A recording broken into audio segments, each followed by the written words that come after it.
Eu queria iniciar esse último bloco, então, fazendo uma pergunta aqui, uma consideração. Na verdade, não é nem pergunta, aproveitar aqui a presença do Everaldo, né, para colocar... O primeiro ponto que você falou da importância dos bancos, né, que o dinheiro está injetando o governo, né, isso não é só no Brasil, lógico, isso tem acontecido em outros lugares, dessa injeção de dinheiro nos bancos, né, e assim, aí... Foi disponibilizado 1 trilhão e 200 bilhões para os bancos.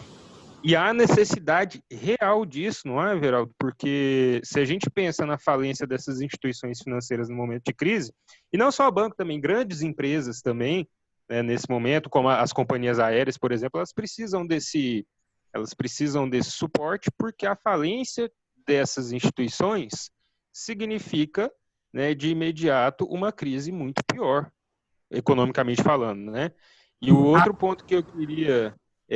aproveitar que o tema é o utilitarismo, né, falar da importância, assim, só colocar isso, né, da importância do respeito, se a gente está falando de utilitarismo aqui, o respeito à quarentena e ao isolamento, ele não é só uma ação que vai preservar vidas nesse momento de alastramento do vírus, né, é isso também, mas se a gente for pensar economicamente falando, vai vir uma crise financeira, lógico, óbvio, já está aí, né? Já estava instalada, aliás, antes da pandemia. Essa crise, ela tende a se agravar se as pessoas não respeitarem esse isolamento social agora e a gente chegar, né, no ápice ali, na falência total do sistema de saúde, no colapso, e a gente precisar depois de um tempo muito maior para solucionar o problema. Então, pensando assim, né, pragmaticamente, é melhor você estabelecer agora o isolamento horizontal, né? E pensando aqui que o tempo, né, o achatamento da curva, ele virá com menos tempo. Então, daqui, tem o biólogo Attila Yamarino, ele fala uma coisa interessante que não é quando, mas quanto, né?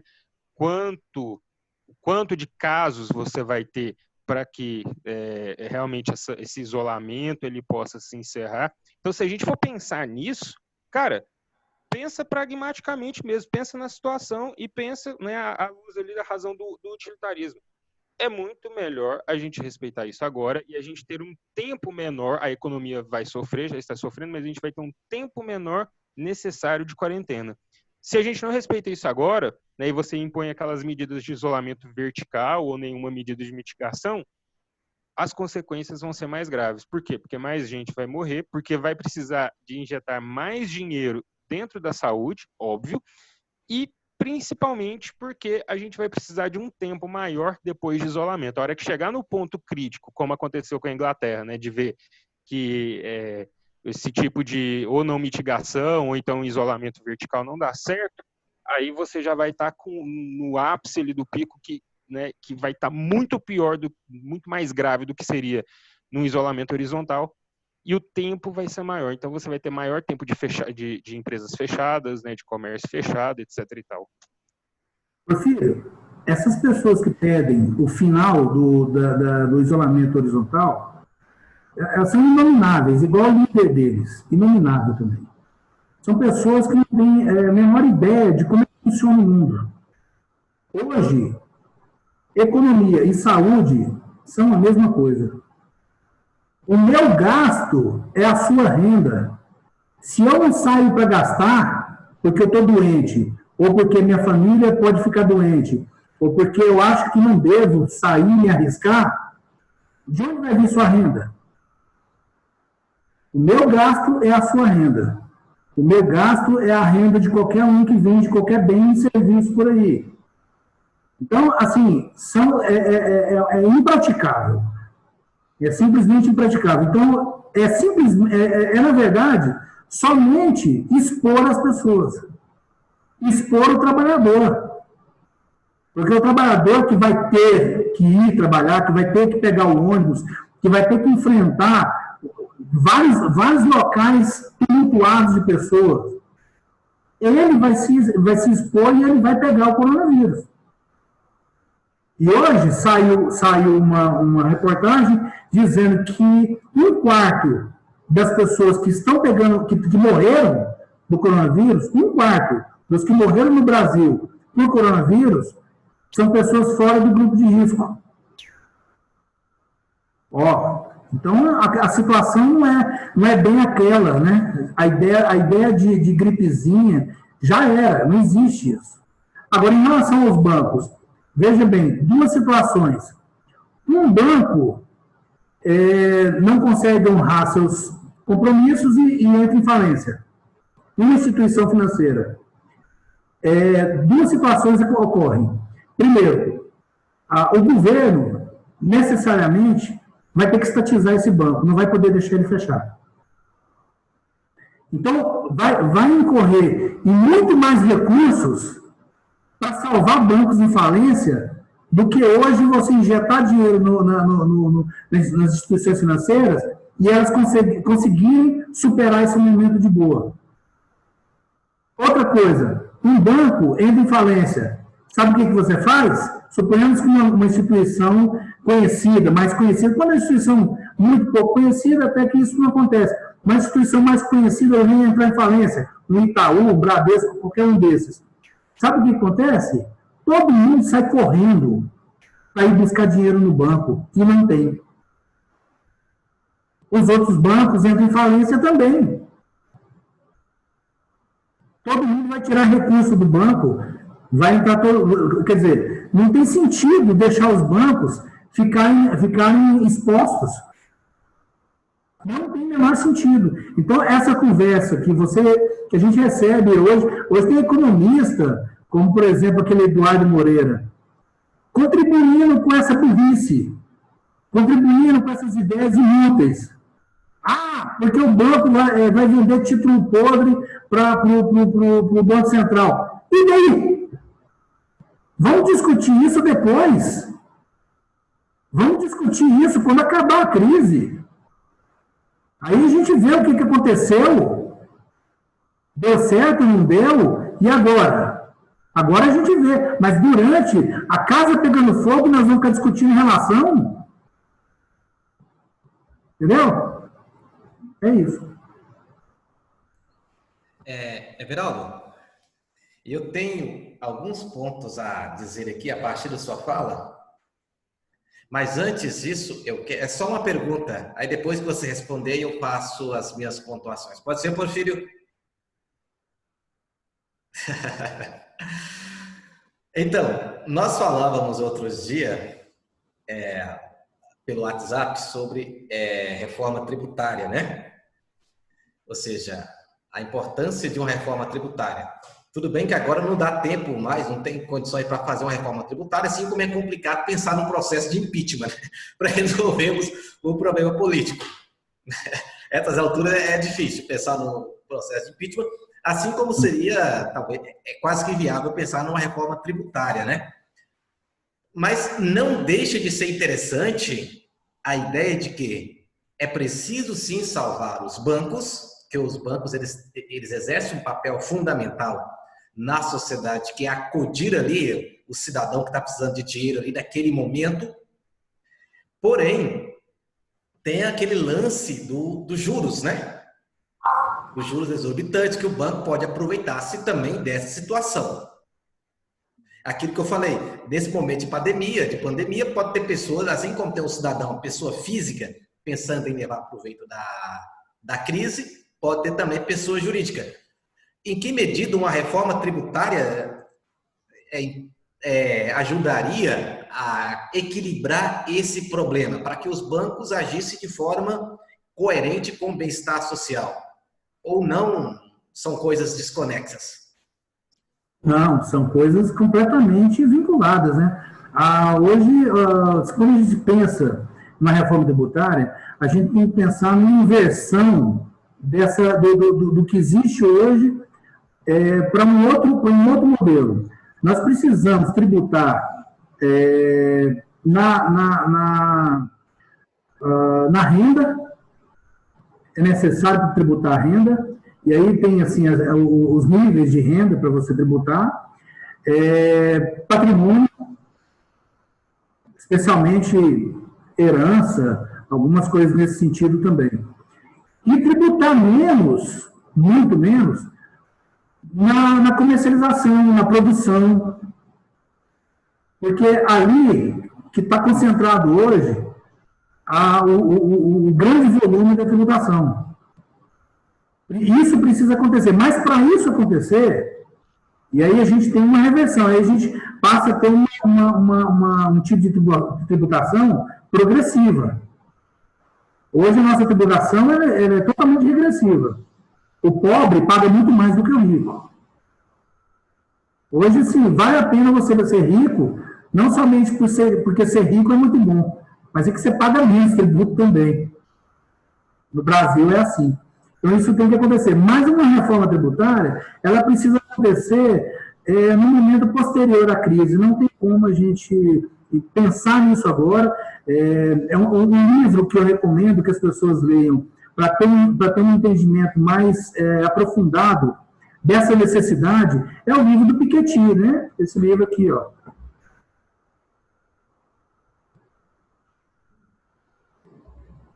Esse livro aqui é um ótimo livro para você começar a estudar e entender um pouco sobre isso. Ele fala da questão da desigualdade, tá? E como que a reforma tributária ela pode ser importantíssima no sentido de alterar esse modelo que não é só o Brasil que tem, o mundo inteiro tem, que é um modelo que acentua as desigualdades. Então, precisa ser mudado isso sim. Eu tinha alguma coisa que eu vi aqui, que eu achei interessante, porque tinha até falar para vocês. Só que eu acho que eu perdi a página. Olha aqui, ó.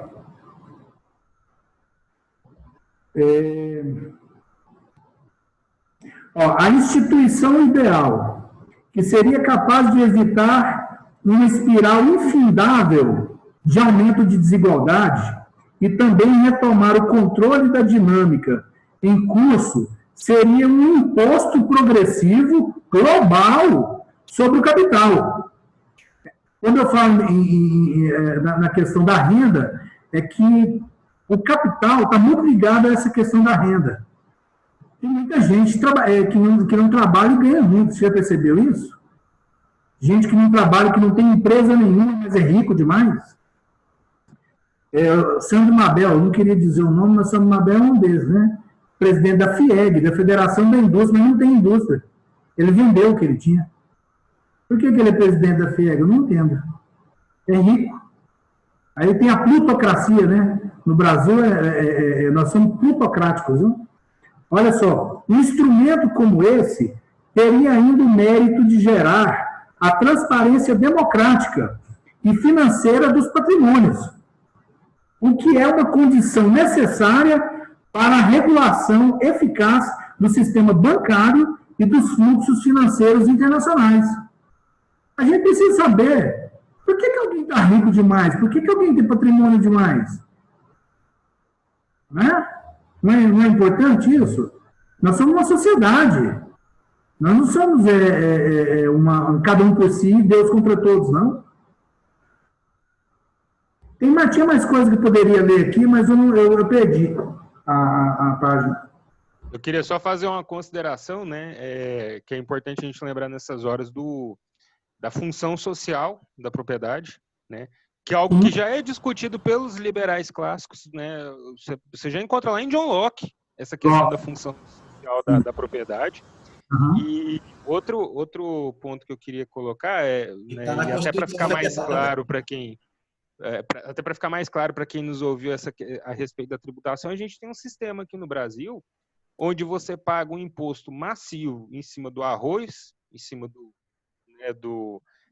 da gasolina, de todos os, né, tudo que você consome, até aparelhos eletrônicos e tal. Por isso que no exterior você acaba conseguindo comprar e ter um custo de vida também muito mais baixo, né? Enquanto você tem essa situação onde as pessoas ali de um outro, né, de um outro patamar de vida, e quem está ligado principalmente ao mercado financeiro, de renda e tal, não paga tanto imposto. Eu estava vendo ontem, cara, é assustador assim, a questão do imposto sobre herança. No Brasil, ele chega a 8%, se eu não me engano, nos Estados Unidos chega parece que é 60%. Né? Eu vi uma escala, nos Estados Unidos parece que começa com 20 alguma coisa por cento e chega até 60%, dependendo do caso. Né? E você vê a Alemanha, chega a faixa de 50%. Né?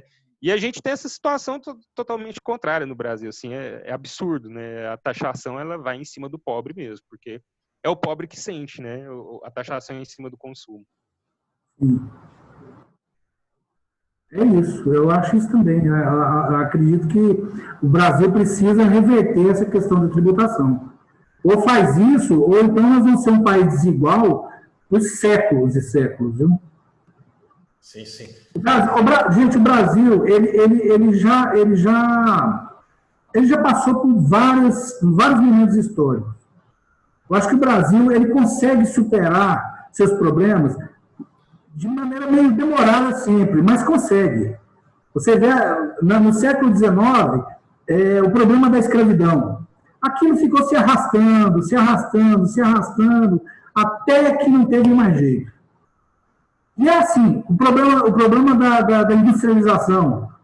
Cara, a gente precisou passar por uma grande crise da década de 1930 para a gente resolver que, bom, agora a gente não consegue vender café, porque o café perdeu o preço, e não conseguimos importar aquilo que a gente precisa. O que nós temos que fazer?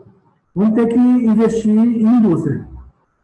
Então começou a industrialização mais de um século depois da Revolução Industrial. Então, tudo no Brasil é arrastado. A democracia, para a gente vivenciar a democracia no Brasil, demorou quanto tempo? E até hoje ela é uma democracia vacilante. Né? Então, o Brasil, ele consegue, mas a gente não consegue esperar que o Brasil supere as questões e faça reformas como a gente precisa que sejam feitas, inclusive reforma agrária. Hoje já passou a ser impensável uma reforma agrária. Mas como assim? Tem que se pensar nisso também. Mas passou a ser impensável. Não, reforma agrária, isso é coisa de comunista, hein? Não, os Estados Unidos fez sua reforma agrária. Então, os Estados Unidos era comunista. A França, né? A França. Então, não tem sentido. O que a gente passa no Brasil é um slow motion. Um slow motion. A gente está... Enquanto que o resto do mundo progride de certa forma, como a China deu um exemplo para os países em desenvolvimento, que é até vergonhoso para o Brasil. O Brasil, a produção industrial do Brasil na década de 80, no começo da década de 80, superava muito a da China.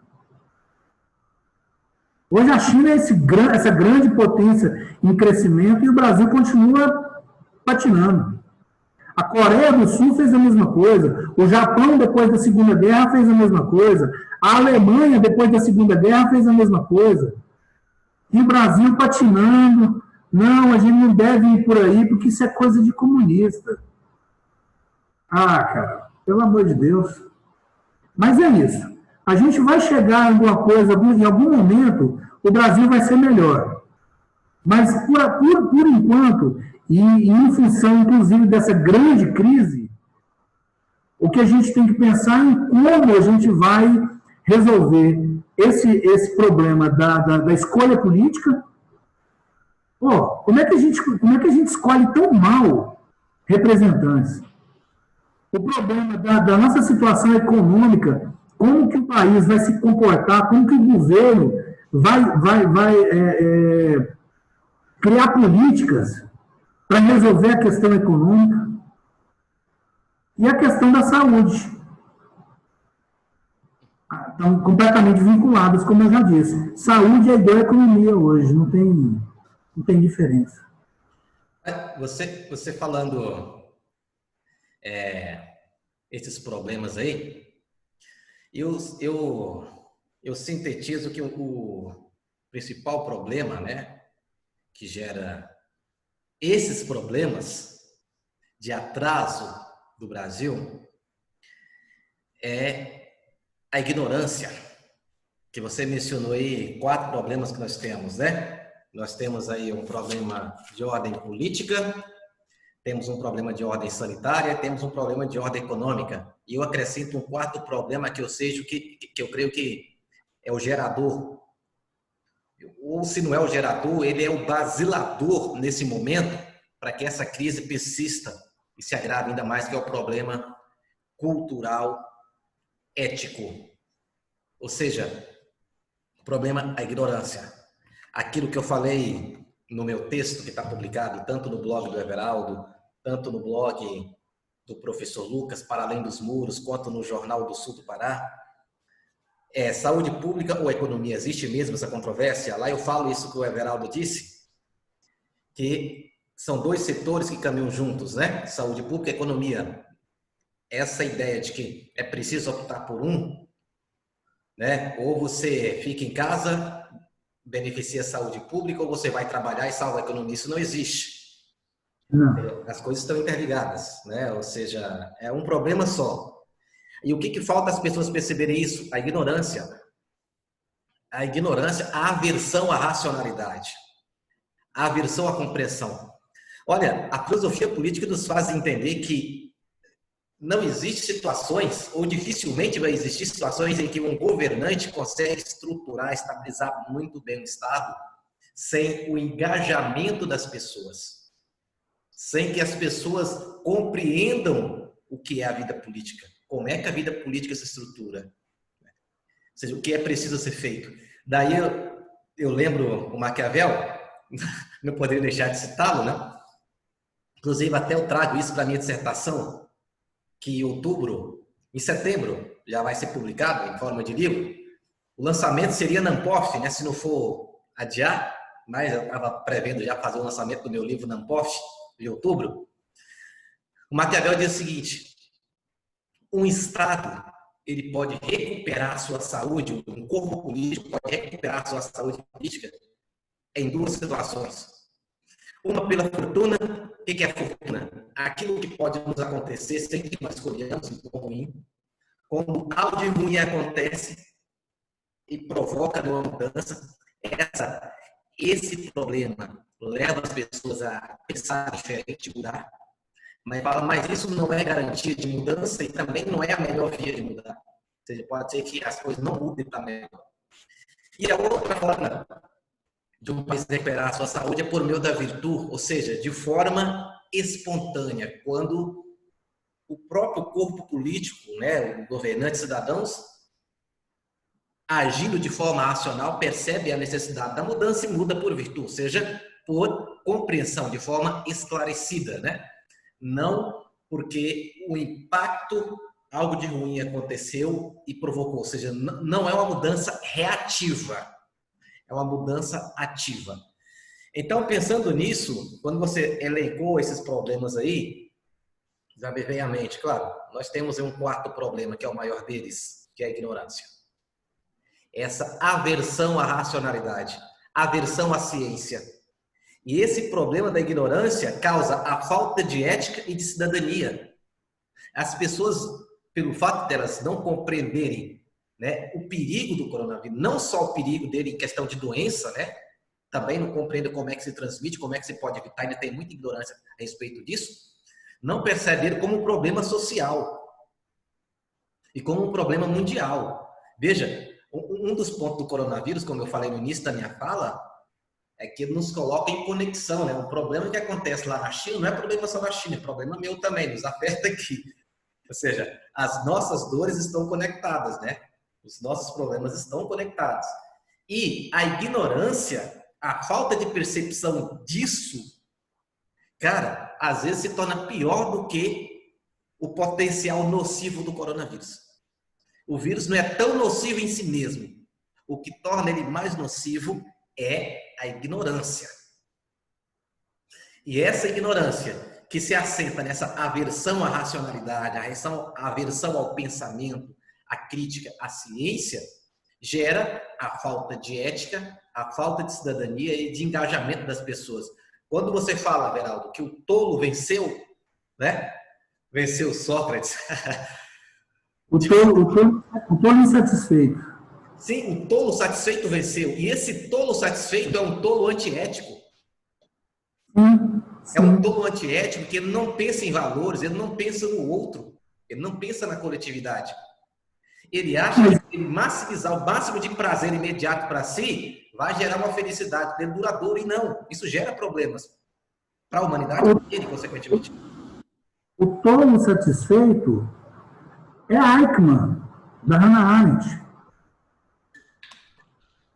É ele. O negócio, a vida sem pensamento. Uhum. A vida sem contemplação. Sim, sim. Porque a outra oportunidade é ser Sócrates, infeliz, insatisfeito. Muito infeliz. Então isso aí, para o tipo de sociedade que nós criamos, é você se perder numa ideia de que o tédio é um tipo de tortura. Que o tédio que a pessoa pode utilizar para o bem dela é um tipo de tortura. Que o ócio que ela precisa hoje cumprir com ele, porque se ela sai desse ócio, ela quer um negócio, né? A negação do ócio, ela quer trabalhar, ela quer ir lá para fora, porque ela quer consumir. Ela quer o prazer que isso traz para ela de alguma forma. Sim, sim, sim. Sim, é o que eu havia dito já contigo e com o Porfírio em nossas conversas. Exatamente isso. Essa cultura da tolice, e que em grande medida ela é alimentada por um capitalismo exacerbado, um capitalismo desumano, essa cultura da tolice que faz com que, em última instância, ela vai maximizar o máximo de bem-estar para um número menor de pessoas, né? Essa cultura da tolice faz com que as pessoas, em grande medida, seja resumida em duas atividades, trabalho e consumo, que são duas atividades fundamentais para a máquina capitalista, né? Trabalhar e consumir. E quando as pessoas, como você colocou, elas se angustiam hoje, na quarentena, claro, não são todas, mas muitas pessoas estão angustiadas exatamente porque elas não podem trabalhar e não podem consumir. E não podem consumir não é os itens básicos, que os itens básicos elas podem consumir. O arroz, o feijão, isso aí, elas podem consumir. Elas não podem consumir algo que não é necessário, mas que é supérfluo. Mas, além disso, você tem um reforço da ignorância. Aí você tem o Olavo de Carvalho lá em cima, influenciando um presidente e a sua malta. E essa malta influenciando grupos completamente ignorantes, completamente sem visão política de nada, que fazem a defesa do que vem de cima para baixo dessa forma. Quer dizer, é o reforço ainda maior da ignorância. As pessoas, cara, eu sinceramente, assim, quando eu vejo que alguém quer trabalhar, porque ele acha que aquilo ali é algo que não dá para viver sem aquilo, nem um instante da vida. Eu só sinto pena, eu não sinto, assim, pô, esse cara, coitado, que outra opção me parece que ele teve na vida? Parece que foi só isso que ele aprendeu, foi só isso que ele entendeu da vida. É difícil demais você lidar com essa situação.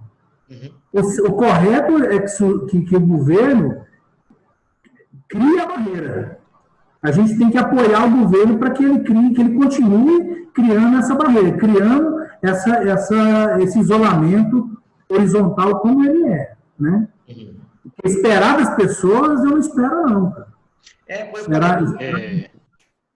A gente só colocar uma consideraçãozinha aqui, já que, né, a gente entrou nessa questão da negação da racionalidade, da negação da ciência. Cara, a gente está vivendo em época de discussão sobre terraplanismo, já que citou o Olavo de Carvalho aí, né?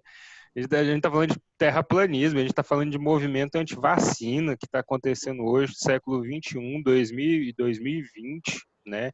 Era algo que era, né, sei lá, talvez até o século XV, XVI faria até um pouco de sentido ali, né? A vacina durante a revolta da vacina no Brasil, fazia até sentido a preocupação das pessoas por conta da consciência coletiva da época, mas olha o ponto que a gente chegou, 2020 ainda se discutindo isso.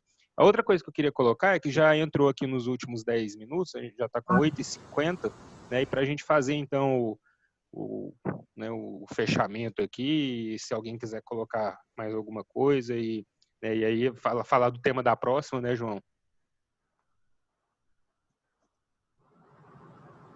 João, microfone, ativa o microfone. Eu sugiro que a gente use esses minutos para a gente fechar aqui essa fala e abra um outro bloco para a gente fazer as considerações finais mais à vontade. Eu tenho medo que esses 8 minutos não dê. O que vocês acham? Cara, vocês são filósofos, vocês falam demais. E o senhor é um economista que lá no seu nicho, eu sei que no seu nicho de economista te vê como um filósofo, né? O economista que tem mestrado em filosofia, então você aprendeu com os filósofos a falar. Eu acho a filosofia essencial para o ser humano. Para mim, como dizem assim, tem que tirar a filosofia lá do ensino médio e tal, eu acho isso aí um absurdo. Inclusive, a gente pode tratar desse tema em algum momento, viu? Essa questão da importância da filosofia na vida prática das pessoas. Sim, eu já aproveito e já faço um link com a minha fala, quando eu falei do Mills, que o que dá base, né, o que movimenta a ética utilitarista, esse senso de justiça, que é natural do ser humano, mas que ele precisa ser expandido por meio da educação. Qual é a área do conhecimento, qual é a disciplina que vai fazer com que esse senso de justiça seja pensado, né, e seja expandido? Não é, ou seja, ainda que o professor de matemática faz isso, mas não é próprio da matemática fazer isso. E esse senso de justiça, ele tem que ser adquirido lá no ensino fundamental e médio mesmo. Ele não pode chegar lá no ensino superior, não, porque lá não tem mais jeito. Lá, já chega só um lixo. Sim, tem que ser feito lá na base. Só que para isso as pessoas precisam ter a cultura, claro. Os pais precisam ter essa cultura, né, de pelo menos, se não estudam, mas pelo menos não ter essa aversão pela filosofia, pelo pensamento, né? Pelo menos não ter essa aversão, né? Que essas disciplinas, que é a filosofia, a sociologia, o ensino religioso, que ele tem essa finalidade também. Se você olha lá os parâmetros curriculares nacionais, o ensino religioso é fundamental na formação humana das pessoas. E eu digo mais, se as pessoas entendessem bem de religião, não teria tantas igrejas, algumas igrejas não estariam tão cheias e alguns segmentos religiosos não estariam tão vazios. Entendeu? Porque tem alguns segmentos religiosos que são benéficos para a sociedade. Eles trabalham com a cultura, né, da solidariedade, com a cultura do engajamento, e esses segmentos, eles são criticados, são taxados, perseguidos por algumas religiões, entende? Então, se não fosse essa ignorância a respeito do papel da religião, eu digo, muitas igrejas que estão cheias estariam vazias, e alguns segmentos que têm poucas adeptos talvez teriam mais. Ou seja, e até o ensino religioso, como é que ele é ensinado na escola? O governante que defende o ensino dele, quer que ele seja ensinado de forma proselitista. Né? Não mostrando a religião em si, que existe uma diversidade religiosa, que existe um fenômeno religioso na pessoa, que esse fenômeno religioso não está ligado a seguir dogmas de um líder, entende? É algo bem mais amplo. O modelo atual, ele não estimula a tolerância, né? Não, exatamente. Não estimula a tolerância. Né? Acabou, viu, gente?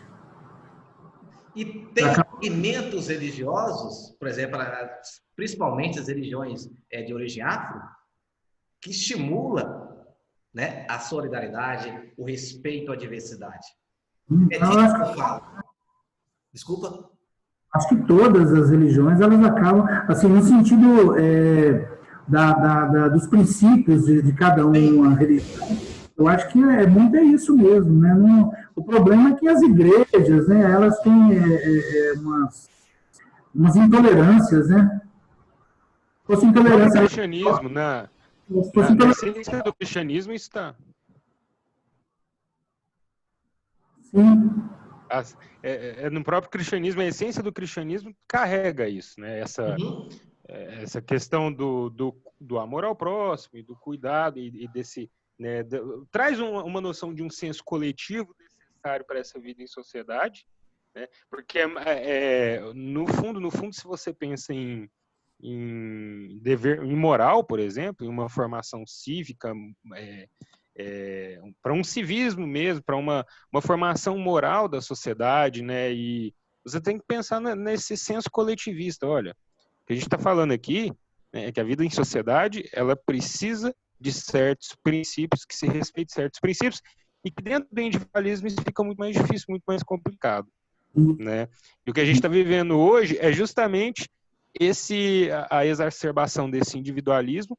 E aí a questão da filosofia, né, desse debate, quando entra a filosofia, que tem esse papel importante, o ensino religioso, a sociologia e tal. Por que as pessoas vão contra esse... Porque justamente eu acho que mais do que simplesmente questões políticas, as pessoas, né, como o Everaldo bem falou agora há pouco, as pessoas hoje, né, e o João falou também, as pessoas hoje estão buscando o consumo e estão buscando justamente aquele modo de vida voltado para isso, para essa produção que entra no negócio, né? E a filosofia ou qualquer tipo de reflexão teórica não vai te proporcionar isso. O que vai me proporcionar, falando de ganho material mesmo, né? Nada. Então as pessoas negam esse papel, né? De grande parte das ciências humanas aí, dessas ciências sociais não aplicadas, justamente por isso. Uhum. Isso é a vitória do tolo, né? Como o Everaldo coloca. Entendendo o tolo como aquele que... Hipótese vencedora, então. Desculpa. A minha hipótese é vencedora. A sua hipótese, você fez uma constatação. O tolo venceu. O tolo satisfeito. Que tipo de tolo? Tolo satisfeito. O tolo satisfeito, sim. O tolo satisfeito. Quando eu falo tolo, estou dizendo que as pessoas que vivem dos prazeres imediatos, que são os prazeres materialistas. Aí eles apostam tanto nisso. A sociedade é essa, a sociedade do tolo satisfeito. Né? Sim, sim. Eles apostam tanto nisso que valores mais elevados são esquecidos. E pessoas que vivenciam valores, pessoas que são honestas, solidárias, são taxadas como tolas. Está vendo a inversão? Ou seja, a pessoa ser solidária, ser honesta, é vista como tola. No Brasil, quantos livros as pessoas leem por ano? Quando leem, né? A parte da Bíblia. Só isso. As pessoas não leem. Não existe leitura. O vocabulário das pessoas chega a quantas palavras?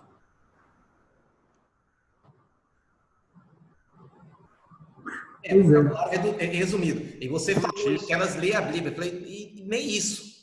Porque muitos não leem e não a entendem. Que se fizesse, muitas igrejas aí não estariam cheias, não, viu? Nós pensamos através da linguagem. Se você tem uma linguagem pobre de vocabulário, que tipo de pensamento que você tem? Que tipo de entendimento que você alcança das coisas? Wittgenstein, né? Os limites do meu mundo são os limites da minha linguagem.